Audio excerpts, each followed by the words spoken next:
let's go over a post-History Collection LUARD deck. Now, to be fair, History Collection doesn't really change much about LUARD, but hey. If you don't know, 50 Cards basically has this new promotion where he's selling pre-made premium decks. So these were started as budget decks, but then my rule was I want to make these as competitive as possible. So the first rule is a competitively viable deck, and the second rule is budget. You can pick up all of these pre-made premium decks at the link in the description, 50cards.shop, use the code Solemn for a discount. So first of all, we have 4 of the Draghard LUARD.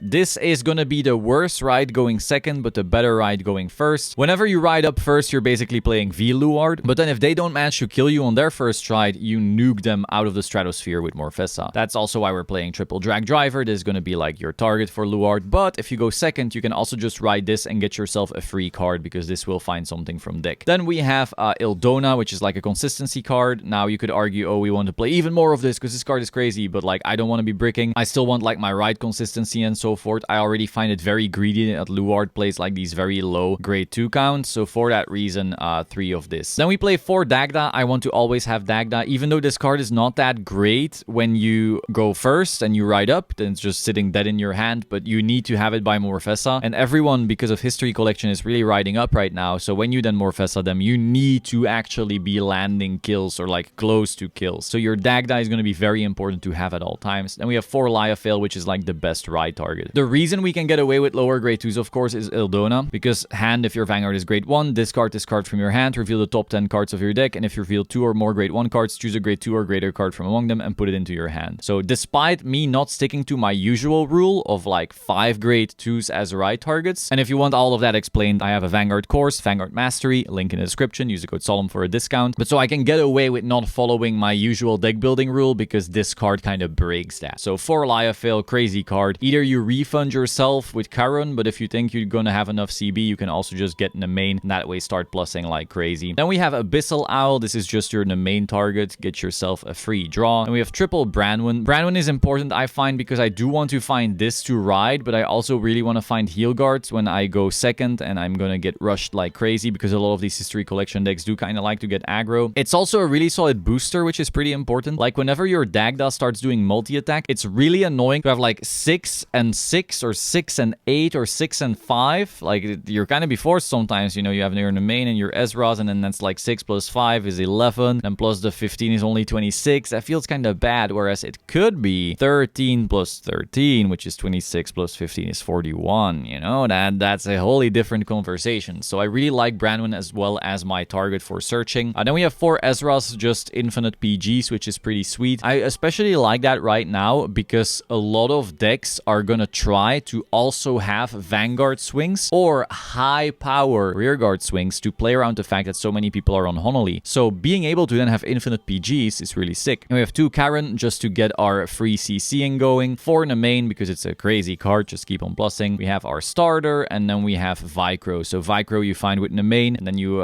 basically counter charge for free. Then we have 4 of these crits. I'll say this in every single deck profile. These are nuts. Being able to have an offensive crit, defensive draw, 4 of in every single deck. Then we have 1 of this boy. It could be this or it could be the other ones, maybe from Festival Collection. It kind of just depends on what you prefer. Once again, it would be annoying to put in more expensive overtriggers here, and then you are forced to buy the expensive overtrigger when you already owned it. So that's why it's these. Then we have 4 Heal Guardians because they're Heal Guardians. And we have triple Belial Owl, just solid to be plussing. Like a lot of people are going to be riding up right now with the History Collection and then put in a solid push already. Then if you get your stride, you want to be able to get your resources back, because if you then don't land a kill, which is possible because a lot of these decks are maybe protect decks with 2 protects. If it's Grand Blue, they went plus $1 billion. Your Morfessa might not land the kill, but you want to be able to build a hand that then lives their next stride so you can kill them on your next Morfessa. So Belial Owl for that reason. And then we have 4 Cursed Eye Raven, just your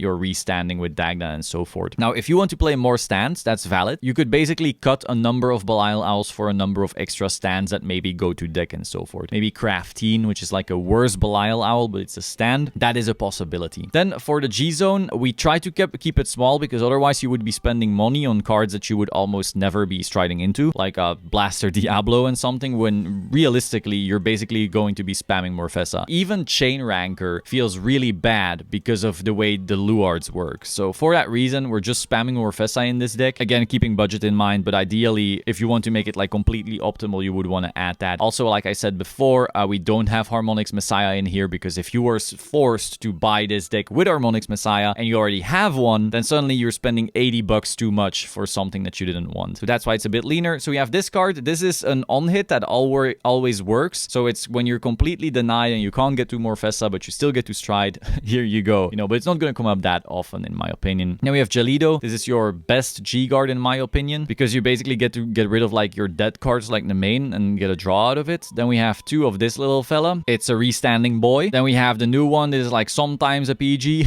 And then we have Morfessa, which is the card we're actually going to be spamming like mad. Then we have Plot Maker. The funny thing is, like, we use the word Plot Maker constantly in Premium to refer to cards that become 25k shield for basically free. At that point, it is a Plot Maker. So this is the card that defined that kind of G-Guardian. So Plot Maker, 3 off. And then we have a Dark Veil. This just gets bigger than Plot Maker, but has a cost attached and sometimes doesn't get bigger. Whereas Plot Maker, virtually always easy 25. So that is LUARD. I didn't make this profile too long because I think LUARD is such a mainstay now for the format that most people really already know it. I also have, like, I think plenty of LUARD profiles on this channel already if you want to go more in depth. We also won a Springfest with LUARD like 4 years ago. Holy shit, time flies. If you are a LUARD player, you have had a viable premium deck for like years. Like basically since premium started, you've had a viable premium deck for 5, almost 6 years. That's crazy. So yeah, LUARD, again, you can buy this full deck complete at 50cards.shop. You can use the code Solemn for a discount, and I will see you soon. Ciao.